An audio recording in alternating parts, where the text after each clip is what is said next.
아파트 경비원들과 초단기 계약을 맺은 뒤 일방적으로 계약 해지를 하는 사례가 충남에서 끊이지 않고 있습니다. 경비원들과 노동계가 초단기 계약 근절을 위한 대책 마련을 촉구했습니다. 지난 주말 천안 산란계 농장에서 고병원성 조류 인플루엔자가 발생하면서 충남도가 긴급 방역 조치에 나섰습니다. 인근 가금 농장 정밀 조사와 함께 집중 소독을 실시할 계획입니다.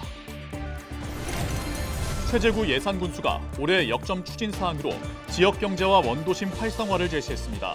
이를 위해 수도권 공공기관 유치를 위한 임대청사를 건립하고 옛 덕산 온천 개발에 나서겠다고 밝혔습니다. 윤봉길 의사가 다녔던 예산 덕산초등학교에 공립유공자 학교 현판이 설치됐습니다.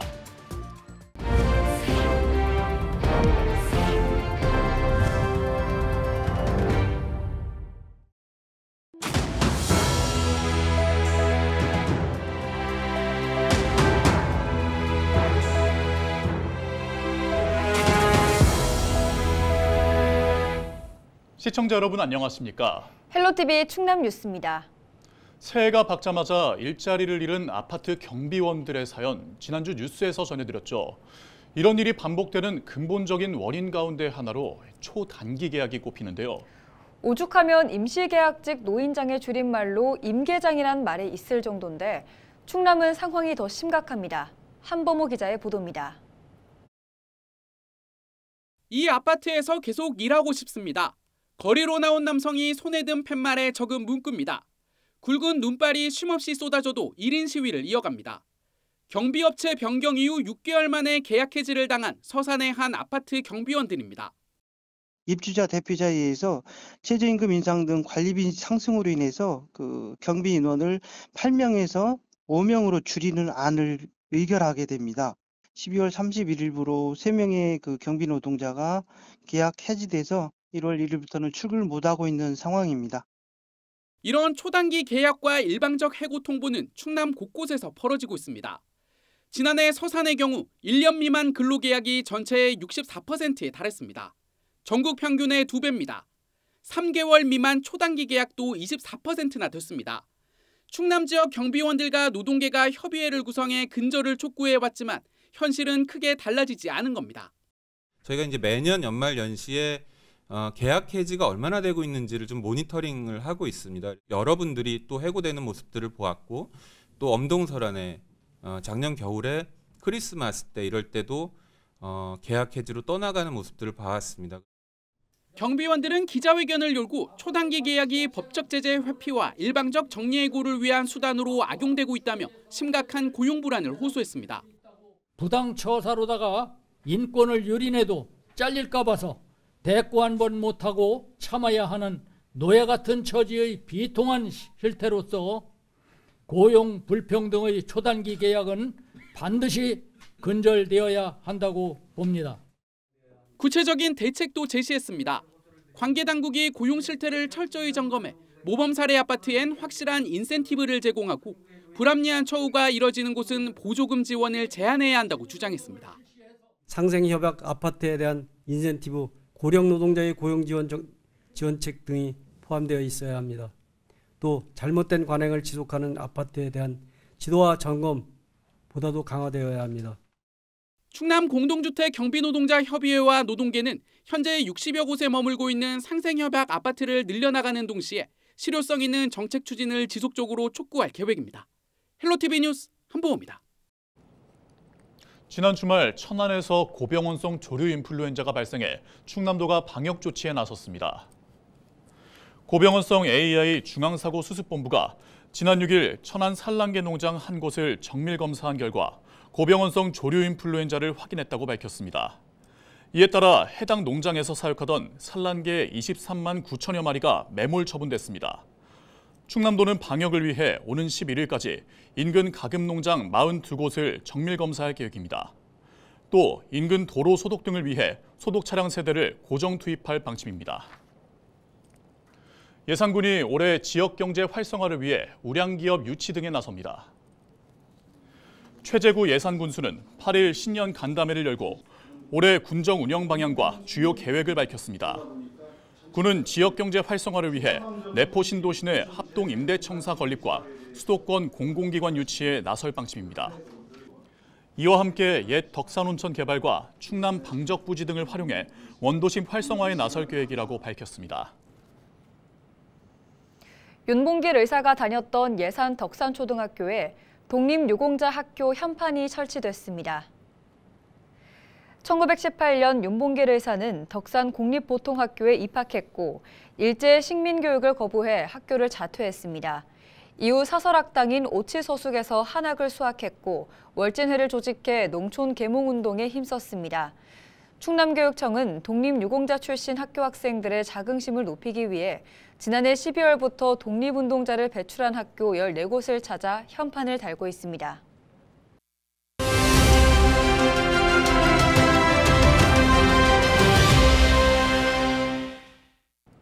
앞서 충남교육청이 독립유공자 출신 학교를 찾아 현판을 설치하고 있다는 소식 전해드렸는데요. 예산군도 국가유공자와 보훈가족 예우하기 위해 다양한 보훈 정책을 추진합니다. 주민복지과 성윤희 주무관 전화 연결해서 자세한 내용 들어보겠습니다. 주무관님 안녕하세요. 먼저 예산군이 국가유공자 예우를 강화하기 위해 조례를 개정했죠. 이 내용부터 소개 부탁드립니다. 네, 지난해 저희 예산군은 예산군 국가보훈 대상자 예우 및 지원에 관한 조례를 개정했습니다. 이를 통해 2024년 1월부터 참전 명예수당을 월 25만 원에서 30만 원으로 인상하고 보국 수훈자에게 보훈 명예수당 지급을 추진합니다. 특히 33년 이상 장기 복무의 보국 훈장을 받은 보국 수훈자에게 그동안 군에서는 별도의 수당을 지급하지 않았으나 올해 1월부터는 월 5만 원을 지급합니다. 네, 새롭게 추진되는 사업이 있다고요? 어떤 사업이 있는 겁니까? 네, 신규 사업으로 국가보훈부에 등록된 예산 출신 독립운동가 88명 중 매월 1인을 예산을 지킨 이달의 독립운동가로 선정해 공훈록을 예산군 누리집, 군청 및 보훈회관 로비에 게시하고 각 학교, 공공기관에도 포스터를 발송하는 내용입니다. 1월에는 예산읍 출신 남규진 독립운동가를 선정하여 홍보하고 있습니다. 아울러 군은 정전 71주년을 기념해 제복의 영웅을 기억하며 가족사진 촬영 사업을 추진할 예정이며 관내 6.25 참전 유공자 20가구를 선정해 국가보훈부에서 지급한 제복을 착용하고 가족사진 촬영을 지원할 계획입니다. 이 밖에도 저소득 보훈가족 집수리 지원, 저소득 보훈가족 밑반찬 지원, 국가보훈 대상자 대형마트 할인 지원, 보훈단체 운영비 및 전적지 순례비 지원 등 다양한 보훈 정책을 추진할 계획입니다. 네, 이런 정책들을 통해서 어떤 효과를 기대할 수 있을까요? 네, 보훈 대상자의 초고령화가 진행되고 있고 독립, 호국의 역사를 경험하지 못한 미래 세대도 증가하고 있는데요. 다양한 보훈 정책을 통해 호국 영웅을 존중하고 품격 있는 예우 및 보훈 문화가 조성될 것으로 기대하고 있습니다. 예산군은 다양한 정책을 추진해 국가유공자의 명예를 높이고 생활권을 보장할 수 있도록 최선을 다할 방침입니다. 네, 오늘 말씀 여기까지 듣겠습니다. 지금까지 주민복지과 성윤희 주무관과 함께 보훈가족 관련 내용 들어봤습니다.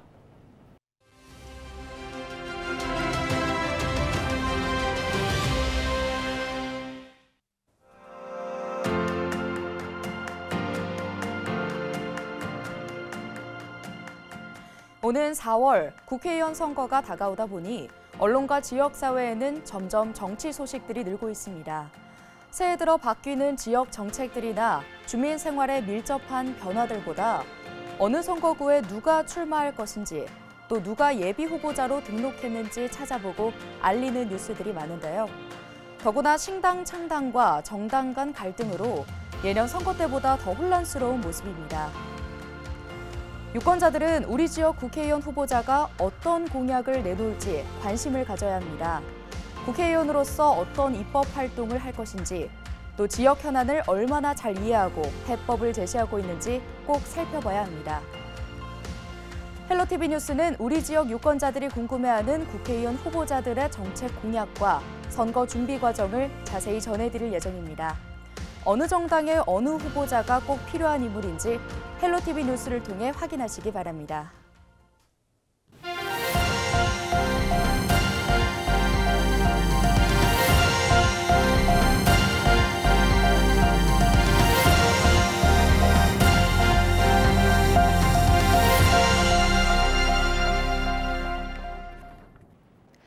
당진시가 정미면 수당리 일원에 자연휴양림을 조성합니다. 당진시는 산림청의 자연휴양림 지정 고시에 따라 2029년까지 55만 제곱미터 규모의 자연휴양림을 조성할 계획입니다. 자연휴양림에는 산책로와 산림문화휴양관 등 산림체험시설이 들어설 예정입니다. 겨울방학을 맞아 예산군 융봉길 체육관 실내 놀이터가 문을 열었습니다. 코로나19 이후 5년 만에 재개장한 실내 놀이터에는 범퍼카와 트램펄린 등 다양한 놀이시설들이 마련됐습니다. 실내 놀이터는 오는 28일까지 오전 10시부터 오후 4시까지 운영됩니다. 예산군이 올해 기초 주거급여 지원 범위를 기준 중위소득 48%로 확대합니다. 이에 따라 가구 선정 기준이 확대되며 소득 인정액과 가구원 수별로 임대료가 지원됩니다. 이와 함께 주택 노후도에 따라 집수리를 지원할 방침입니다. 기초 주거급여 사업은 저소득 가구를 대상으로 임대료와 집수리 등을 지원하는 사업입니다. 지난해 서산 대산항의 컨테이너 물동량이 10만 TEU를 돌파했습니다. 이는 전년도보다 약 51% 증가한 양으로 전국 무역항 가운데 6번째로 많은 양입니다. 서산시는 지난해 컨테이너 처리량을 늘리기 위해 받침 장치가 달린 대형 크레인 대보수를 완료했고 신규 하역 설비도 설치했다고 밝혔습니다. 당진시 농업기술센터가 올해 새기술 보급 시범 사업 신청을 오는 31일까지 받습니다.